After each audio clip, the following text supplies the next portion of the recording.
Hello, and thank you for clicking through. Your free report is already in your inbox.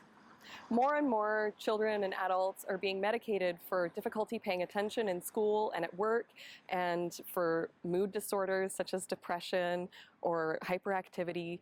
And just in my son's classroom alone, there are 15 students and 3 of them require outside help and a special learning plan. My name is Steph Jackson, and welcome to the 3 insidious ingredients that might be in your lunchbox that can keep you exhausted, unfocused, and unable to make it through the afternoon. Now, because I know lunch is already halfway through the day, I would like to offer you access to 3 of my favorite high-protein recipes that are super easy to make, that are no animal products, gluten and dairy free, so that you can start your day off right. But you have to watch this video all the way to the end to get access to those. I would like to acknowledge the time that you've taken out of your schedule to be here with me and to watch this video today. You could be doing laundry, you could be making sandwiches, you could be cleaning the floor. There's so much to do, and I really appreciate your time and the time that we're going to spend together. I'm going to take 2 minutes to tell you why I care so much about lunch and so much about food in general.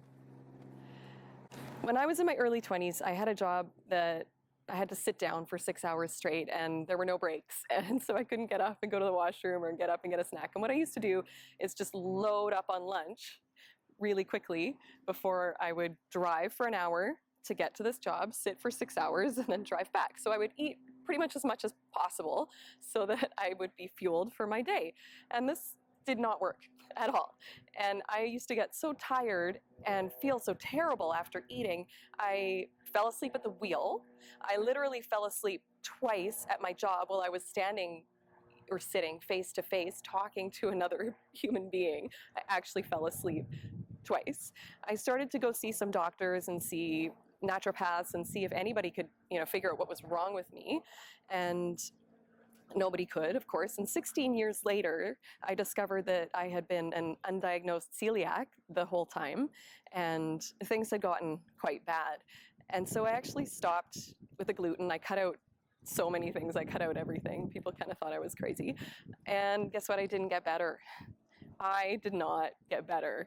I got a little better, but sometimes it was so bad that my joints were swollen and black and I could hardly walk. And if my son touched me, I would push him away because it was just so painful for anybody to be near me and to stub my toe. And I couldn't even pick up cucumbers to make juice for my family. It was really, really bad.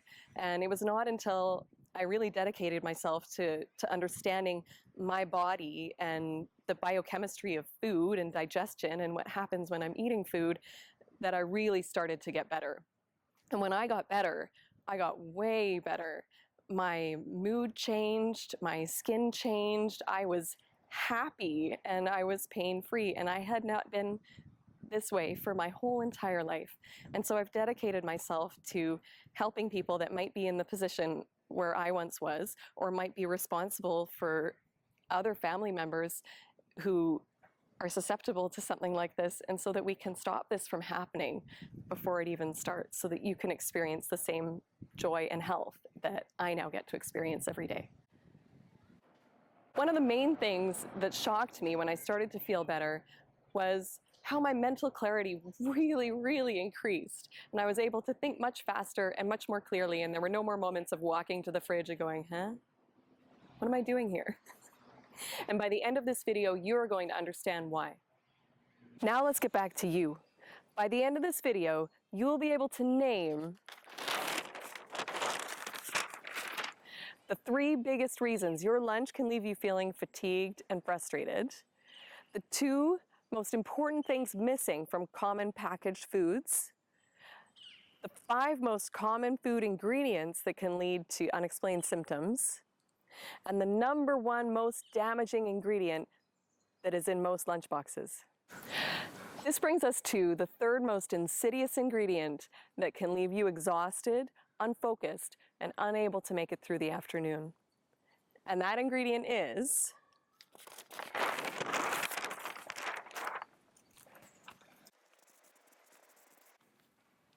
empty calories. What are empty calories? They are foods that are devoid of 2 main things: water, and nutrients. To be clear here, I'm not talking about protein, carbohydrates, and fat. Those are going to be in most foods, and that's where the calories are coming from. But they are empty of micronutrients and water. Some of the nutrients that are missing in empty calories are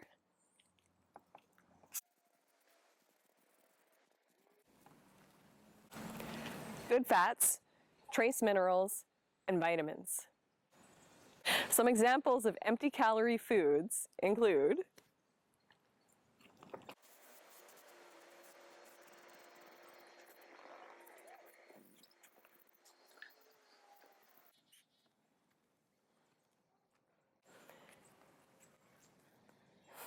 those pizza pretzels that we get in our lunches, breadsticks, crackers, this is pudding, and believe it or not, a lot of the yogurts that we're eating.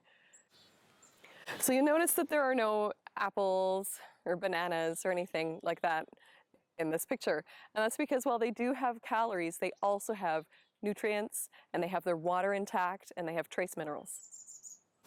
So let's talk about the first thing that's missing from empty calorie foods. And that is, as you know, water. Water is so important for every function in our bodies. As you know, we are made up of mostly water. Water transports minerals in and out of our cells. It keeps our blood the appropriate thickness. It keeps everything lubricated. It keeps the nutrients going in and out of our brain. It's so important. So if we don't have enough water, we might get dehydrated. And some symptoms of that are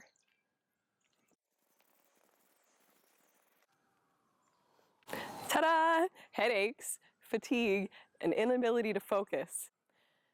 It's very common to be chronically just a little bit dehydrated and to experience these symptoms and to not know where they're coming from.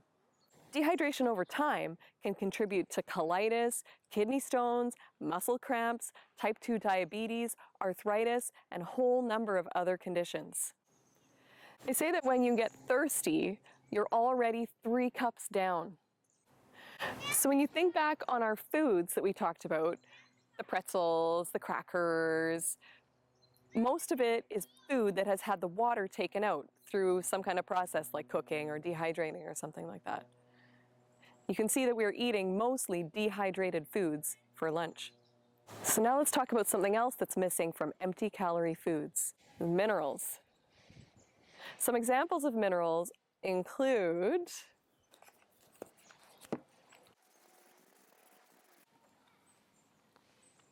the electrolytes, potassium, magnesium, and calcium, along with trace minerals like zinc and selenium, molybdenum.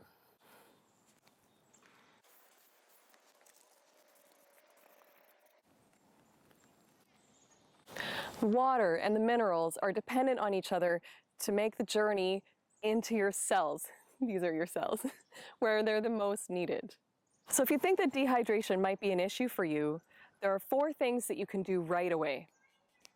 Number 1, don't eat dehydrated foods. Dehydrated foods, again, they have the water taken out of them. You need to add water in your body to process them properly. You need to use water for your digestive juices. You need to use water to move everything through. You need water for your stomach acid. You're going to be adding water to these foods more than you would be to foods that just have the water intact. Second strategy,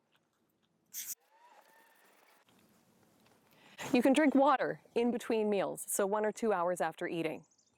And make sure that you have enough electrolytes to actually utilize the water that you're drinking. Some people like to use a pinch of sea salt or Himalayan salt, and some people like to just get their electrolytes from whole food sources. But make sure that you have what you need to absorb the water, and make sure that you drink the water in between meals.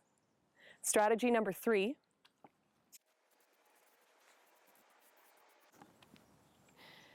make sure to eat as many whole food, water intact fruits and vegetables that you can. Strategy number 4, check out the green water recipe that I've included with your report that you downloaded when you started watching this video. But don't go now, finish watching the video.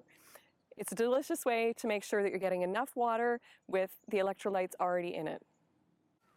This brings us to the second most insidious ingredient that might be in our lunchboxes that can keep you or your child feeling exhausted, unfocused, and unable to make it through the afternoon. And that is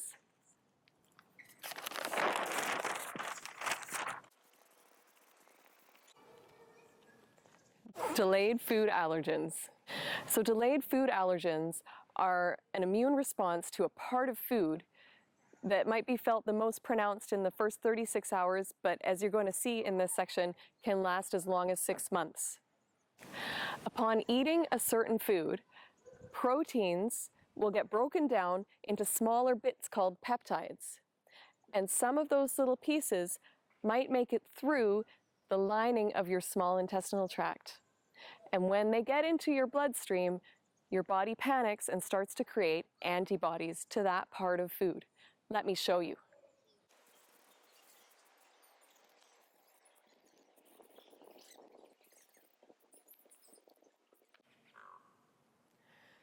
Let's say this is a protein, and when it doesn't get fully broken down in someone's digestive system, if they're having trouble with it, it might get left a peptide like this. Now we're going to look at 2 examples of some common food proteins that cause delayed food allergy reactions. Let's look at 2 examples. The first example is gluten. You've definitely heard about gluten. Let's say this is the peptide from gluten. The problem with this is that you also have these here, this is your thyroid, here and here, for example, and this is your cardiovascular system, by the way. Now let's look at another example. Dairy. Let's say that this is the peptide from dairy. The problem with this one is that you also have it here and here, for example. This is your joints and your cartilage, and this is your pancreas. So when one of those peptides gets found in your bloodstream, your body starts to produce antibodies to it. And they are there to protect you. And your body will start making them and will continue to make them for up to 2 months. And each of them will live for up to 4 months. And for their whole lives, they're going to be looking for their friend, the little peptide, and trying to destroy it. And this can be a real problem for you if they are getting confused and attacking another part of your body. So what are some of the most common symptoms of delayed food allergens?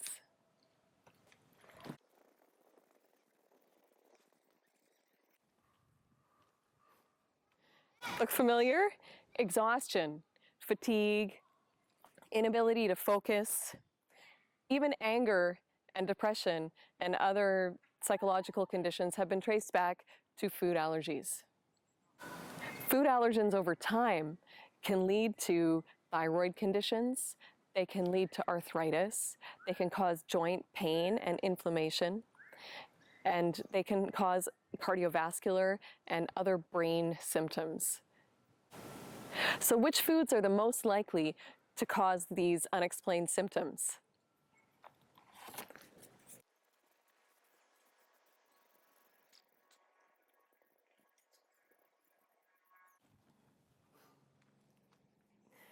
Dairy, gluten, corn, soy, and eggs.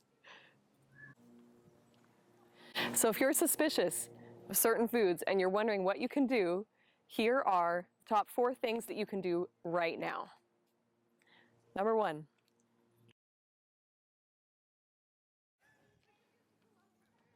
You can keep a food journal and you can track symptoms. I've included an example in the free report that you've already downloaded. And you can do this for several weeks and keep track of the symptoms up to 36 hours after you've eaten things.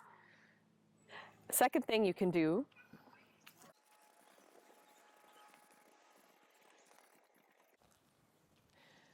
is eliminate the suspicious foods and then reintroduce them after 6 months and again, track the symptoms. The third thing that you can do is use the 3 recipes that I've included with your report. It's a way to get started with some foods that do not include any of these top 5 most common allergy-producing foods. The fourth strategy is testing. A lot of these food allergies do not show up on the most common tests that we run, and certainly do not show up on the common tests that are paid for if you are in Canada. There are some really great tests that you can do for gluten sensitivity, and you can even take a test that tests for all the different antibodies to your brain and to your pancreas and to your cardiovascular system.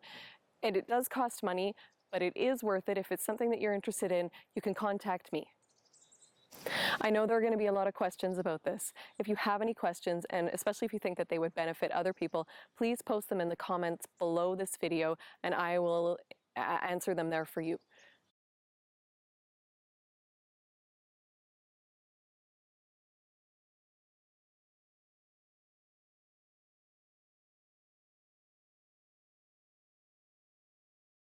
So this brings us to the #1 ingredient that might be in our lunchboxes that can leave you or your child feeling exhausted, unfocused, or unable to make it through the afternoon. And this ingredient is refined carbohydrates. Refined carbohydrates are those white powders that have had the majority of their nutrition taken out, and they end up like white powders, like cornstarch and flour, maltodextrin, sugar. This, in my opinion, is the most damaging ingredient that could be in our lunchboxes, because it can cause so many problems before the symptoms are pronounced enough to recognize it. Let's go over 2 examples of foods that are high in refined carbohydrates.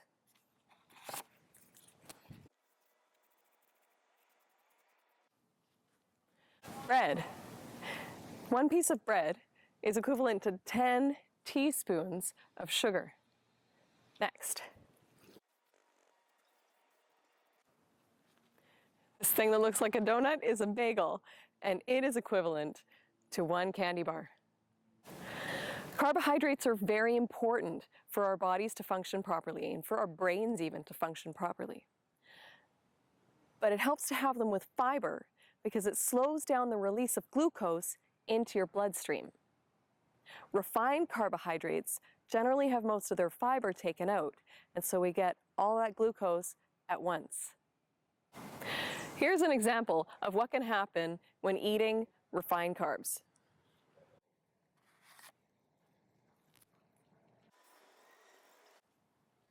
Let's say this is your baseline, and this is the normal range of blood sugar. And anything above this, your body starts to sort of panic and compensate, and anything below this, your body sort of starts to panic and compensate. Let's have a look. Let's say you start off here, and you eat some carbs, and you go up just above here. Let's say this is early in your journey. Your body's going to release some insulin to bring the blood sugars back down. And they might go down just to here, where you might start to feel kind of hungry. And so then here, you're going to input food, and your body is also going to release stored energy into your bloodstream. That's sugar. And so then if you're eating refined carbs down here, you might go back up just to there.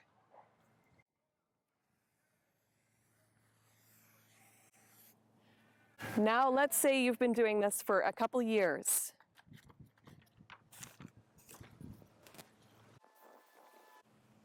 Every time releasing just a little bit more insulin, and the cell's becoming a little bit more resistant to it, and then getting a little bit lower down here, and then going a little bit higher up here. And let's say you've been doing this for a decade or two.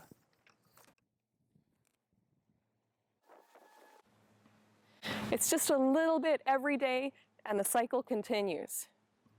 So some of the symptoms of being here are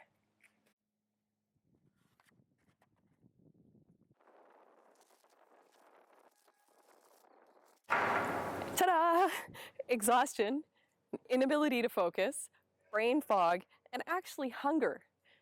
Because what happens up here is that even though there's all this sugar in your bloodstream, your cells are not able to receive it because they've just been bombarded with so much insulin that they're not accepting it anymore. And so they're still starving. And so they're still sending the message to you that they're hungry. And these symptoms can go on for a long time before it gets more serious. Most people are aware of the long-term symptoms of this, which can be nerve damage, it can be type 2 diabetes, it can be belly fat, but most people do not take into consideration those early symptoms of exhaustion, brain fog, fatigue, and an inability to focus. Just last night, I was on a US government website, and I was reading a study that they had done in 2012 that found that 37% of people over age 20 had insulin resistance pre-diabetes. More and more children are being diagnosed with pre-diabetes and type 2 diabetes as well, which was previously very rare. It's really important to know that those 20-year-olds and those 25-year-olds don't just wake up with pre-diabetes, and that it's been developing for decades. And people don't just wake up with nerve damage. It's actually been going on for a long time. It's just that we don't recognize the exhaustion, the inability to focus, the brain fog, and the fatigue as important symptoms. We think it's just normal and that we're tired. And we think that it's also just normal for kids to behave this way. And we're on a continuum, and we end up somewhere where we don't want to be. Of course, the number one villain in all of this is refined carbohydrates. So what are we going to do about it? There are 4 things that you can do right away.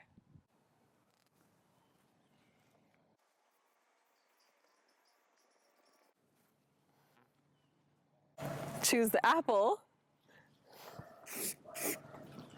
over the apple fritter. Number 2.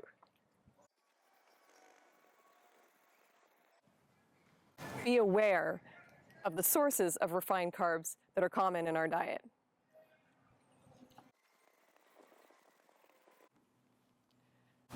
Number 3, use the recipes that are included in your free report. Number 4,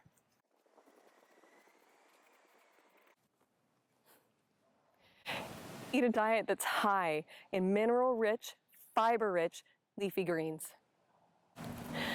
I've seen a lot of families struggling with their relationships, and I've seen a lot of kids struggling to pay attention in school.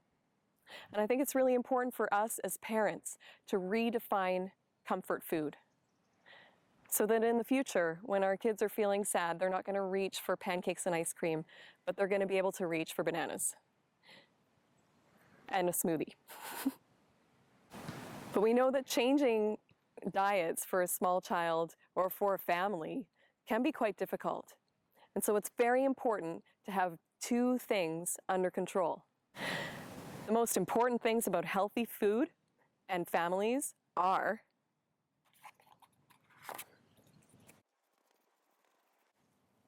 it has to be easy and it has to be delicious.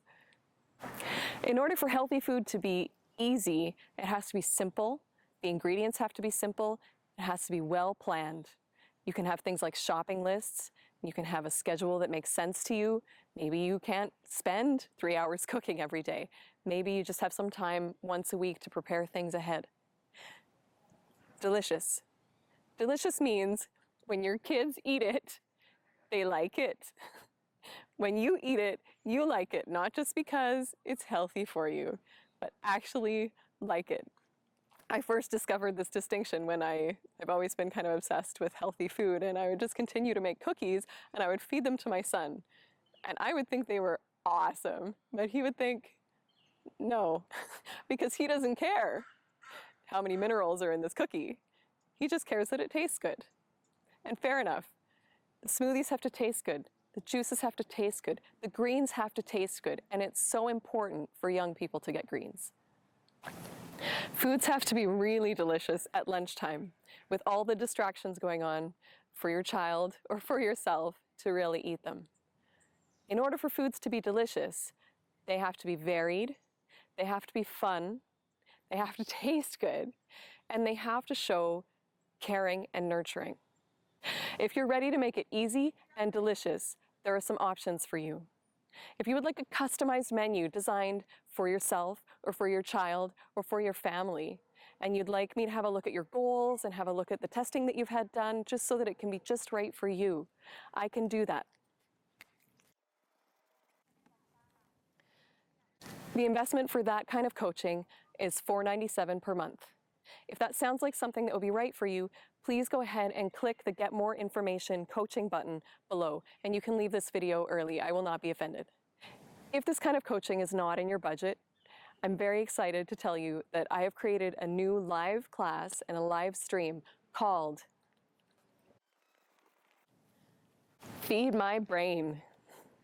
When you come to the live class, you are going to learn how to make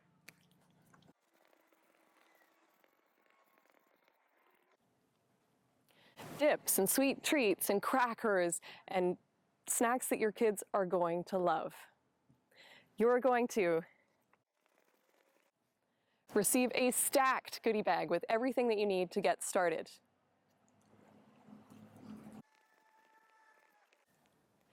You are going to learn my #1 way to make vegetables fun. You're going to participate in a Facebook group with other people just like you, other parents that are taking care of their children and making these delicious snacks, and we are going to answer all of your questions and do everything that we can to make sure that you are successful.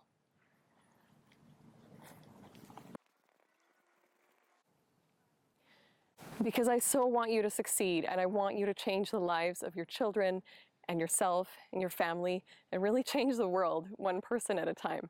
I'm going to include a 40-week lunch plan for you with recipes and with shopping lists and with a kitchen plan so that you know exactly what to prepare, and I'm setting you up for success. The investment for Feed My Brain is $197 for the live class and $97 for the live stream. And the first 20 people that sign up, I'm going to get on the phone with you before the class, and we are going to talk about your needs, what your child needs, what you need, any allergies that you have, any of your concerns, and I'm going to customize this plan to meet your needs. Just like I would do in private coaching. If this sounds like something you would like to do, please go to the Get More Information button below and click through to read more about the class and the venue where we're going to have it. It's going to be really amazing, and the live stream and everything that you're going to get.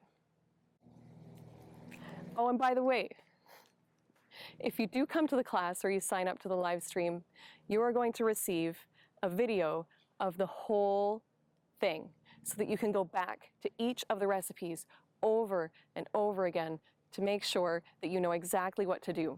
And if you forget something, you're going to have lifetime access to these videos. I would like to thank you for watching this video right through to the end. I really appreciate your time, and it's been my honor to talk to you today about the 3 most insidious ingredients that can leave you exhausted, unfocused, or unable to make it through the afternoon. As promised, if you go to this link, you can download the 3 breakfast recipes that are protein rich and that have no animal products and are gluten and dairy free. I hope you've enjoyed this video and I hope that you found it helpful. Please post any questions in the comments below. I would love to be here for you. The booking for this class closes on October 1st, 2014. So if this is something that you would love to do, I would love to have you join me. Thank you. So I'm wishing you vibrant health and the freedom to live it, and I will see you next time.